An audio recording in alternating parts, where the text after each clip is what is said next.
En esta ocasión veremos los principios penales y procesales penales.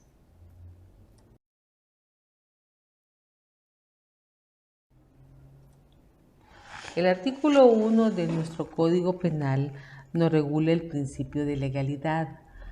Ya habíamos hablado de la garantía de legalidad que está preceptuada en la Constitución de la República. Ahora es retomada por el Código Penal y nos extiende la explicación con respecto a lo mismo. Es así que tanto una acción como una omisión, para ser considerada un ilícito penal, tiene que estar previamente establecida en la ley. De lo contrario, no se va a poder considerar delito o falta. Además, la tipificación de esa conducta debe ser precisa e inequívoca. De lo contrario, una persona no puede ser sometida a ninguna medida cautelar ni a ninguna medida de seguridad. Es una garantía constitucional y es un principio penal que tenemos y tenemos la obligación de oponer en un proceso penal determinado.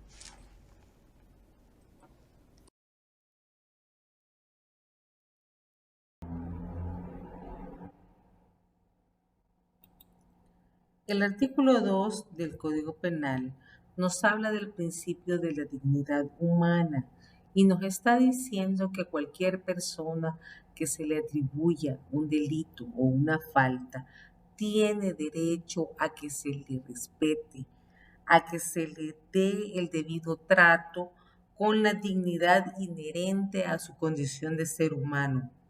No se le podrá imponer penas o medidas de seguridad que afecten en esencia su seguridad o su dignidad, sus derechos y libertades como persona humana, ningún trato degradante ni ninguna circunstancia que ponga en peligro su integridad física. Esto vemos relacionado con el artículo 8 del Código Procesal Penal, que nos habla de las restricciones de la libertad y nos dice que ésta solo podrá darse cuando esté acorde a la Constitución, al Código Procesal Penal y a las demás leyes, que ésta podría constituir una detención provisional, pero está sujeta a determinadas condiciones.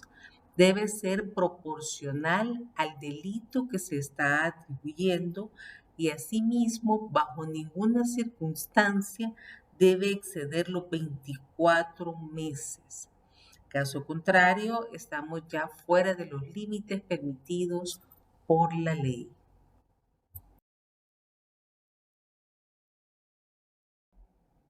El artículo 3 de nuestro Código Penal es sumamente importante y está sujeto muchas veces a confusiones, porque él nos establece que no se puede imponer medida o pena de seguridad alguna si la acción u omisión no lesiona o pone en peligro el bien jurídico protegido por la ley.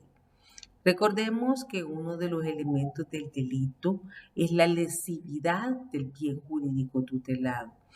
Es decir, si independientemente de la intención del autor o de los medios utilizados, no se provoca el daño al bien jurídico tutelado, estamos dentro de una figura atípica.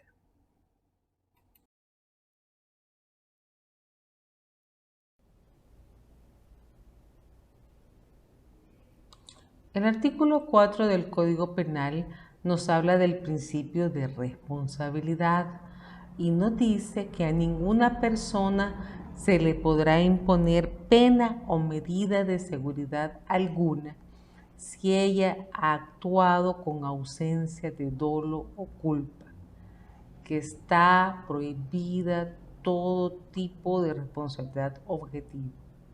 ¿Qué nos quiere decir el código con responsabilidad objetiva? Quiere decir de que no se ha tomado en cuenta la orientación de la voluntad de la persona. No basta el señalamiento de que se ha cometido una conducta, sino que esta persona tiene que haber obrado, ya sea con dolo o con culpa. Esto lo podemos ver en algunas ocasiones cuando son personas que son responsables de personas jurídicas, es decir, personas naturales que representan sociedades, que representan instituciones o empresas. Ellos no responden automáticamente por el ilícito al que se le haya vinculado a su representada, sino que se tendrá que establecer de una forma precisa e inequívoca quién o quiénes han participado en el ilícito. Y si esa persona al frente de esa institución, empresa o sociedad tenía conocimiento de este actuar o tuvo algún grado de participación. Caso contrario, no se le va a poder atribuir ninguna responsabilidad penal.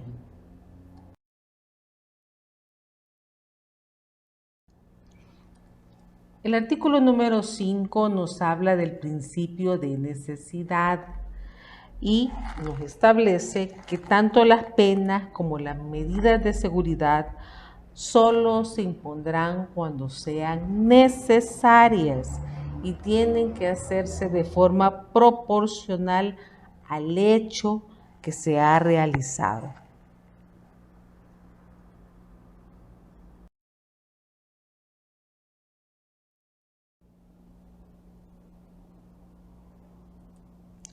El artículo número 6 del Código Penal nos habla del principio de aplicación general del mismo y nos dice que los principios fundamentales de este código serán aplicables siempre. Las normas generales que se regulan en el Código Penal se van a aplicar a todas las leyes especiales, con la excepción de que éstas contengan disposiciones diferentes expresamente reguladas.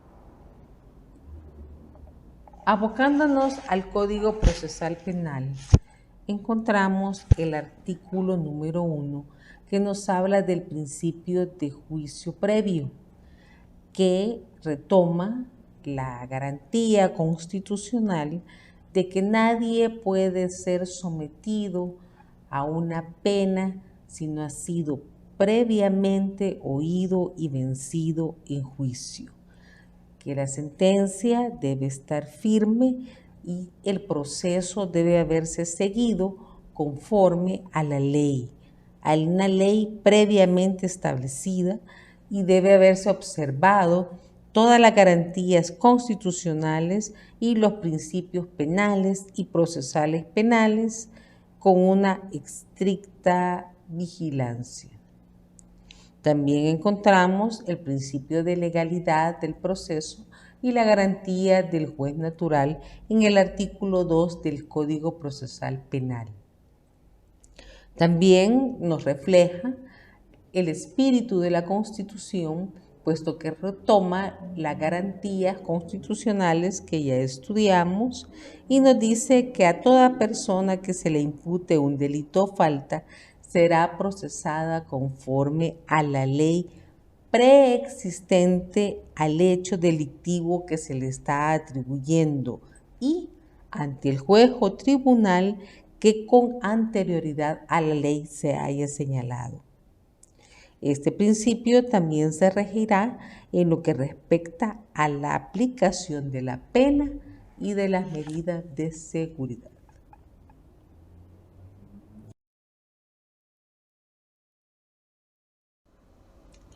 El artículo 4 del Código Procesal Penal nos habla de la imparcialidad e independencia judicial. Nos dice que los jueces son independientes, que ellos van a resolver solo unidos y atados a la Constitución de la República y demás leyes secundarias, lo que incluye, por supuesto, la normativa internacional vigente.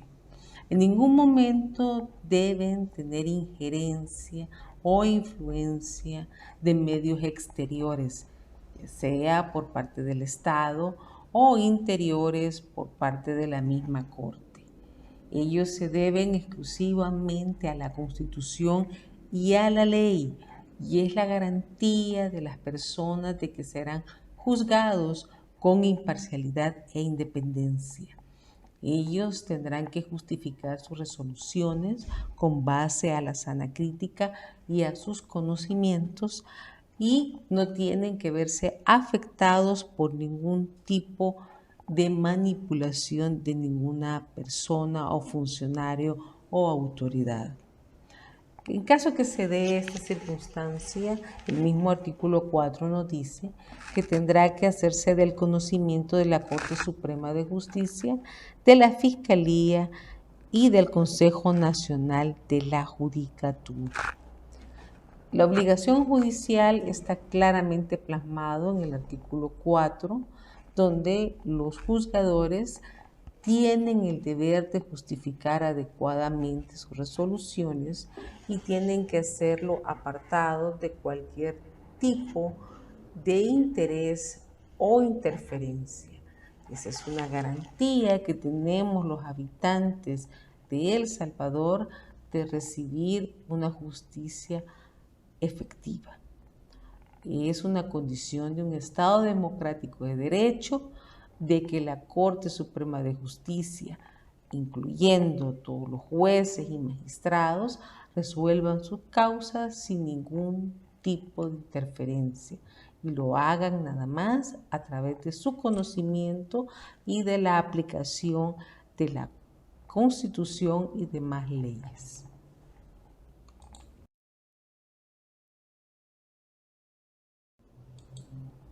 Hay una máxima en el derecho que nos dice que el que acusa es el que tiene que probar.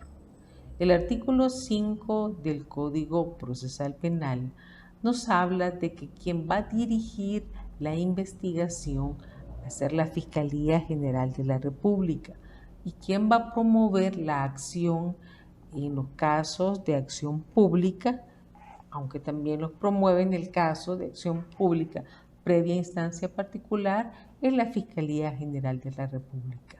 Ellos tienen el monopolio de la investigación penal y el monopolio del ejercicio de la acción penal, conforme nuestra legislación.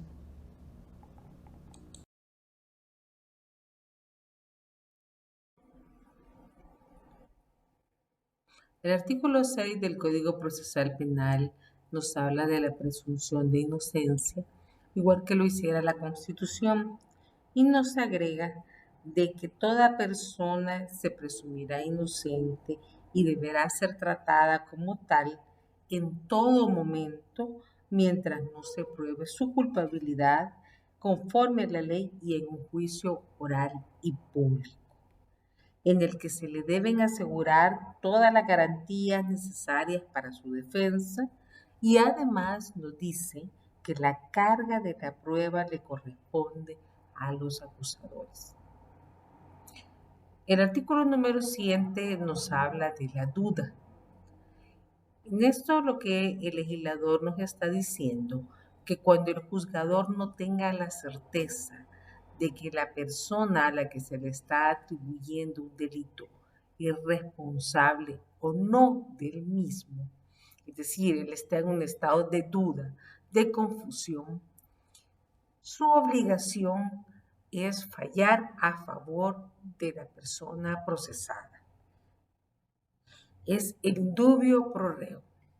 La duda es lo más favorable al reo.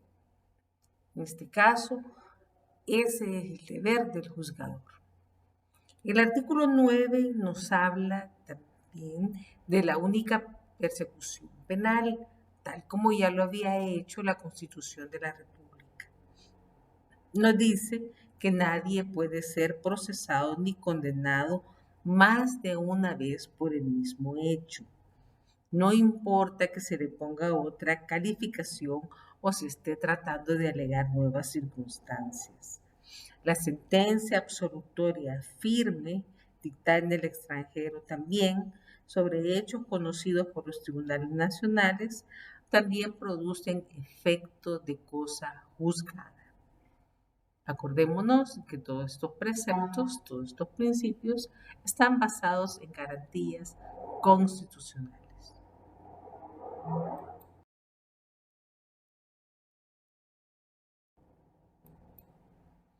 El artículo número 10 nos habla de la inviolabilidad de la defensa y nos vuelve a retomar que el imputado en todo momento del proceso tiene derecho a tener un defensor, a intervenir en los actos del procedimiento y a ejercer plenamente sus derechos y facultades conforme a este código. También el derecho de defensa lo clasifica como irrenunciable, es decir, que aunque la persona decida no tener un defensor, igual se le debe poner, igual tiene derecho a tenerlo, no es un derecho renunciable. Si esta persona no puede pagarlo o no desea pagar un defensor particular, el Estado está obligado a proporcionarle uno desde el momento en que ha sido detenido hasta la ejecución de la sentencia. Es decir, la persona no debe estar desprotegida en ningún momento. Quiera o no, va a tener un defensor. Pero retomemos lo que ya habíamos hablado previamente. Esta defensa debe ser real, no simbólica, no formal.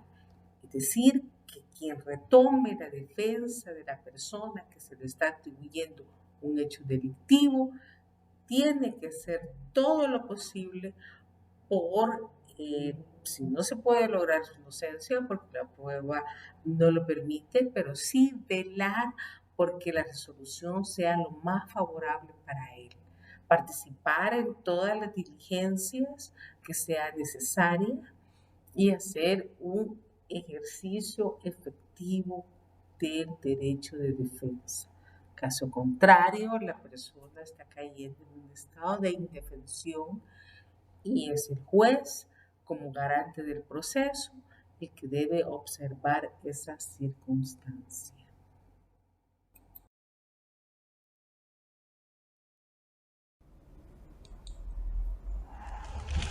El artículo 11 de nuestro Código Procesal Penal nos habla del acceso a la justicia y nos dice que el Estado debe garantizar a la víctima de un ilícito la justicia, es decir, el acceso a la administración de justicia, y que además esta persona tiene el derecho de intervenir en el procedimiento conforme a los términos establecidos en la ley.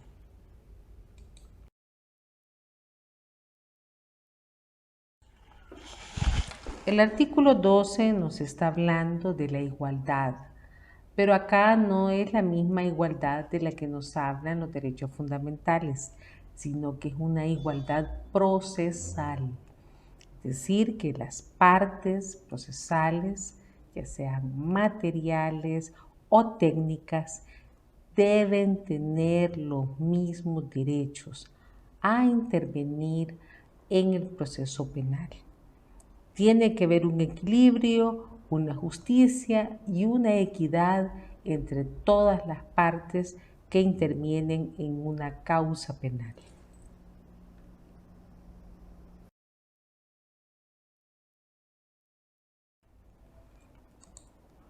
El artículo 13 del Código Procesal Penal nos habla del principio de publicidad y a lo que se refiere es que los procesos penales serán públicos.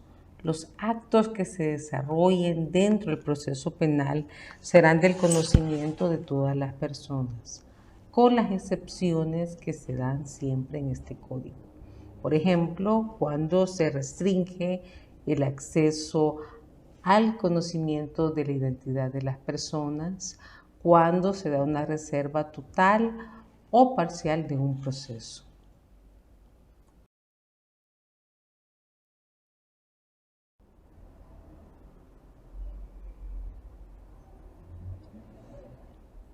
Gracias.